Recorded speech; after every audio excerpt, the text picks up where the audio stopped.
Hi అండి అందరికీ. అందరూ ఎలా ఉన్నారు? నేనైతే చాలా బాగున్నాను. మీరు ఎలా ఉన్నారు? కమెంట్ చేయండి ఫ్రెండ్స్. ఈరోజు నేను ఎంతో టేస్టీ అయిన డెజర్ట్ చూపించబోతున్నాను. చాలా టేస్టీగా ఉంటుంది. చాలా ఈజీగా ఇంట్లోనే చేసేసుకోవచ్చు. చూస్తున్నారు కదా ఎంత కలర్ఫుల్గా ఉందో. తినడానికి కూడా అంతే బాగుంటుందండి. చాలా ఈజీగా ఎలా చేసుకోవాలో చూపిస్తాను, చూసేయండి. వీటిని యాప్రికాట్స్ అంటారండి. ఇవి సీడ్స్ ఉన్నవి, సీడ్లెస్వి కూడా ఉంటాయి. వీటిని శుభ్రంగా వాష్ చేసేసుకొని వాటర్ హీట్ అయిన తర్వాత ఇవి అందులో వేసేసుకొని ఒక 4 అవర్స్ అయితే నానబెట్టేసుకోవాలి. ఇవి కొంచెం హార్డ్గా ఉంటాయి. సీడ్లెస్వి సాఫ్ట్గా ఉంటాయి. అవి నానబెట్టాల్సిన అవసరం లేదు. వీటిని మాత్రం ఖచ్చితంగా 4 అవర్స్ అయినా నానబెట్టేసుకోవాలి.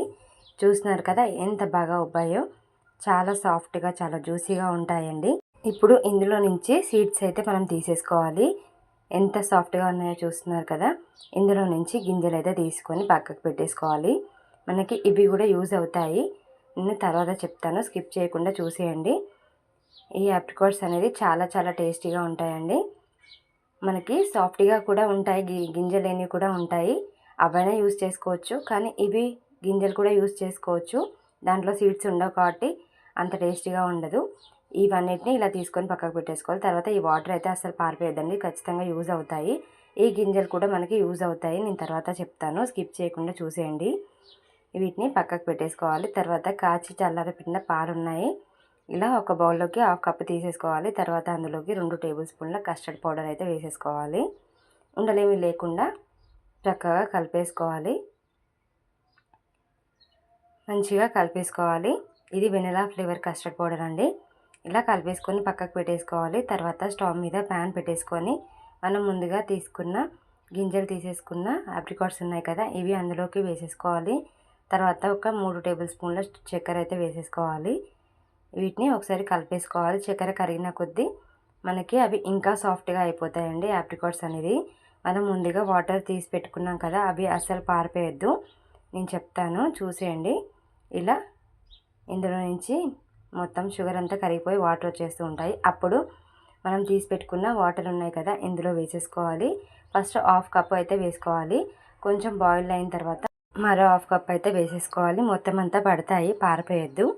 వీటిని చక్కగా సాఫ్ట్గా అయ్యేంత వరకు ఉడికించుకోవాలి. అవి ఉడికేంత వరకు నేను ఫ్రెష్ క్రీమ్ అండి, ఇది విప్పింగ్ క్రీమ్ తీసుకున్నాను. మీరు కావాలంటే ఫ్రెష్ క్రీమ్ అయినా తీసుకోవచ్చు. అందులోకి షుగర్ పౌడర్ వేసుకోవాలి, ఒక 2 టేబుల్ స్పూన్లు. ఇది చాలా చల్లగా ఉండాలి. వీటిని మొత్తం అంతా కలిపేసుకోవాలి, ఉండలేమి లేకుండా.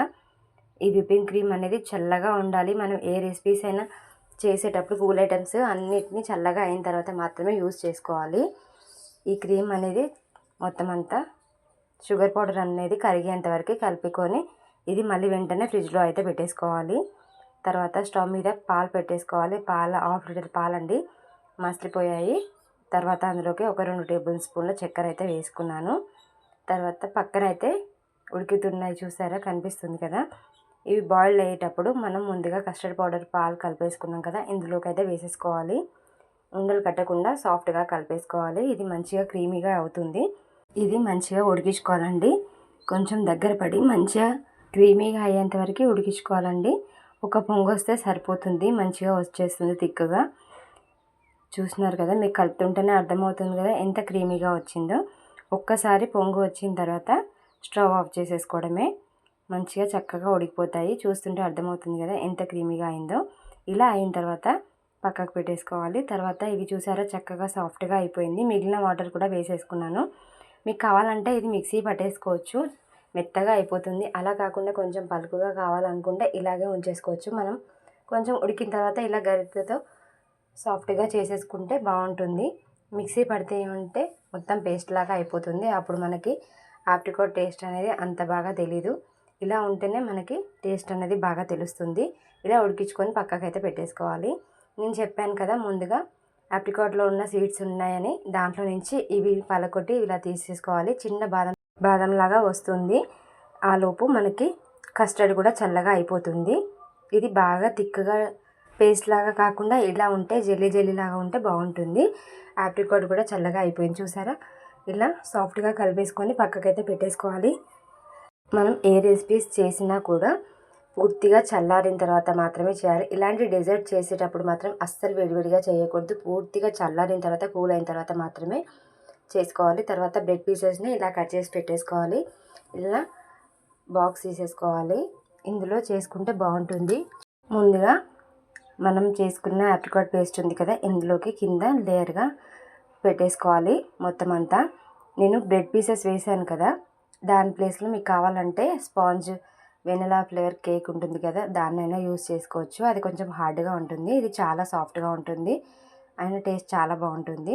ఇలా కింద లేయర్గా మనం ఆప్రికాట్ పేస్ట్ వేసుకున్న తర్వాత బ్రెడ్ పీసెస్ వేసేసుకోవాలి. సైడ్కి కట్ చేసుకోవాలి, అప్పుడైతేనే బాగుంటుంది. తర్వాత క్రీమ్ ఉంది కదా, మనం విప్పింగ్ క్రీమ్ అనేది షుగర్ పౌడర్ కలిపి పెట్టేసుకున్నాం కదా, అది చల్లగా అయిన తర్వాత దీని మీద మొత్తం అంతా కవర్ చేసేసుకోవాలి. మొత్తం కనిపించకుండా, బ్రెడ్ పీసెస్ కనిపించకుండా మొత్తం ఫిల్ చేసేసుకోవాలి. లేయర్ బై లేయర్గా వేసేసుకోవాలి. చూడటానికి చాలా బాగుంటుందండి. ఇది బయట కొనాలంటే చాలా కాస్ట్లీగా ఉంటుంది. ఇదంతా వేసేసుకున్నాక పైన మనం కస్టర్డ్ ఉంది కదా, కస్టర్డ్ క్రీమ్ ఉంది కదా, అది కూడా వేసేసుకోవాలి. మొత్తం అంతా ఇలా మొత్తం అంతా పరిచేసుకోవాలి. లేయర్ బై లేయర్గా వేసేసుకోవచ్చు. తర్వాత మళ్ళీ మనం ముందుగా పేస్ట్ చేసుకున్న ఆప్రికాట్ పేస్ట్ ఉంది కదా, అది మళ్ళీ వేసేసుకోవాలి. ఇలా మొత్తం చుట్టూరా వేసేసుకోవాలి. అక్కడక్కడ తగులుతూ ఉంటే చాలా బాగుంటుంది. మరీ పేస్ట్ లాగా కాకుండా ఇలా వేసుకుంటేనే బాగుంటుంది. మీకు కావాలంటే పేస్ట్ లాగా వేసేసుకున్నా కూడా సరిపోతుంది. తర్వాత మళ్ళీ లేయర్గా బ్రెడ్ పీసెస్ని వేసేసుకోవాలి. బ్రెడ్ పీసెస్ అనేది చాలా సాఫ్ట్గా ఉంటాయి కాబట్టి ఇది మనం తొందరగా కూడా తినేయచ్చు. అదే మన కేక్ వేసుకుంటే కొంచెం హార్డ్గా ఉంటుంది కాబట్టి జ్యూసెస్ అంతా పట్టడానికి కొంచెం టైం పడుతుంది. ఇలా వేసుకొని ఒక 15 నిమిషాలు ఫ్రిడ్జ్లో పెట్టేసుకొని తింటే చల్లగా ఆప్రికాట్ డెజర్ట్ అయితే రెడీ అయిపోతుందండి. చాలా టేస్టీగా ఉంటుంది. ఇలా లేయర్ బై లేయర్ వేసేసుకోవాలి, ఒకదాని వెనకాల ఒకటి. మనం ఫస్ట్ వేసాం కదా, అలాగే సెకండ్ లేయర్స్ కూడా అలాగే వేసేసుకోవాలి. బాక్స్లో మనం ఏ బాక్స్ తీసుకుంటామో దానికి తగ్గట్టుగా వేసేసుకొని పైనుంచి మళ్ళీ కొంచెం ఆప్రికాట్ పేస్ట్ వేసేసుకొని మనం ముందుగా తీసుకున్నాం కదా, ఆప్రికాట్ సీడ్స్ని తీసుకున్నాం కదా, వాటిని కూడా వేసేసుకోవాలి. దీంట్లోకి అవి యూస్ చేస్తేనే చాలా బాగుంటుంది బాదం పప్పు కంటే. ఆ సీడ్స్ కూడా బాదం పప్పు కంటే చాలా బాగుంటాయండి. అవి మాత్రం అస్సలు పాడేయద్దు. చూస్తున్నారు కదా ఎంత బాగున్నాయో చూడడానికి బుడ్డిగా. ఇలా కొంచెం జీడిపప్పు కూడా వేసుకున్నాను. తర్వాత కొంచెం సిల్వర్ పేపర్ కూడా వేసుకుంటే బాగుంటుంది కదా. మనం బయట రెస్టారెంట్లో తీసుకుంటే ఎలా ఉంటుందో అచ్చం అలాగే ఉంటుంది. ఇంట్లోనే ఇంత చక్కగా చేసేసుకోవచ్చండి. చూస్తున్నారు కదా, ఇది ఫ్రిడ్జ్లో పెట్టేసుకొని ఒక హాఫ్ అన్ అవర్ తర్వాత సర్వ్ చేసుకుంటే ఎంతో టేస్టీ అయిన డెజర్ట్ అయితే రెడీ అయిపోతుందండి. ఇంట్లోనే ఇలా సింపుల్గా చేసేసుకోవచ్చు. మీరు కూడా తప్పకుండా ట్రై చేయండి. ట్రై చేసి ఎలా వచ్చిందో చెప్పండి ఫ్రెండ్స్. చూస్తున్నారు కదా, ఇలా కట్ చేసుకొని మనం తీసేయచ్చు. కొంచెం మనం కేక్ పీస్ వేస్తే మాత్రం కొంచెం హార్డ్గా ఉంటుంది, నానడానికి టైం పడుతుంది, జ్యూసెస్ అంతా పట్టడానికి.